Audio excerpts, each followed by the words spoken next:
बार्शीमध्ये मराठा कार्यकर्ते अण्णा शिंदे यांनी मनोज जरांगे पाटील यांच्या विरोधामध्ये आंदोलन केलं आहे। मराठा समाजासाठी आंदोलन करणारे मराठा योद्धा मनोज जरांगे पाटील यांनी मराठा आरक्षणासाठी रान उठवले आहे।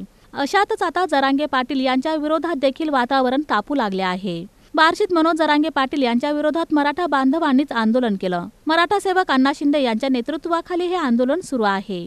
मनोज जरांगे पाटील यांना अण्णा शिंदे यांनी 11 प्रश्न विचारले आहेत। त्याची उत्तरं न दिल्यामुळे मनोज जरांगे यांच्या निषेधार्थ अण्णा शिंदे यांनी हे आंदोलन पुकारले असून त्याची सुरुवात 9 सप्टेंबर पासून करण्यात आल्याचे अण्णा शिंदे यांनी सांगितले। कोणी कोणाच्या समाजाच्या अंगावर धावून गेलं नाही किंवा कुठला समाज आपल्या अंगावर आला नाही।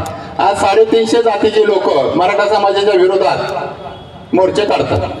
वाईट वाटतं मित्रांनो, आपल्या शेजारी सगळा आसपास सगळ्या जातीचा आहे, मान्य आहे, आपला मराठा आरक्षणाचा लढा आहे, परंतु त्या जातीच्या अंगावर नसतं जायचं। आपण त्यांच्या ह्याच्यावर जाऊन आपल्याला आपली संस्कृती नाही खराब करायची दादा। असं होतं, तुमचा स्वभाव आहे, तुमचा अहंकार कमी करा एवढंच मी तुम्हाला विनंती करणार आहे। मी याच्यापेक्षा तुम्हाला काय बोलणार नाही। येणाऱ्या काळामध्ये मी माझ्या मराठा समाजाचं काम प्रामाणिकपणे करणार आणि काम करत असताना माझ्यामध्ये कुठलाही मी मालक आहे असा संकोच राहणार नाही।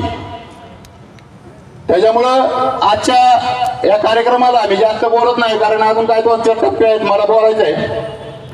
2 दिवसांनी ज्यांना कोणाला माझ्यासोबत यायचंय मुंबईला मुख्यमंत्र्यांना भेटायला, त्यांनी या ठिकाणी सकाळी 10 वाजता यायचं। आपल्या स्वतःच्या घरातली भाकरी आणि पाण्याची बाटली घेऊन यायची। यावेळी या आंदोलनात मराठा बांधवांची मोठ्या संख्येने उपस्थिती होती।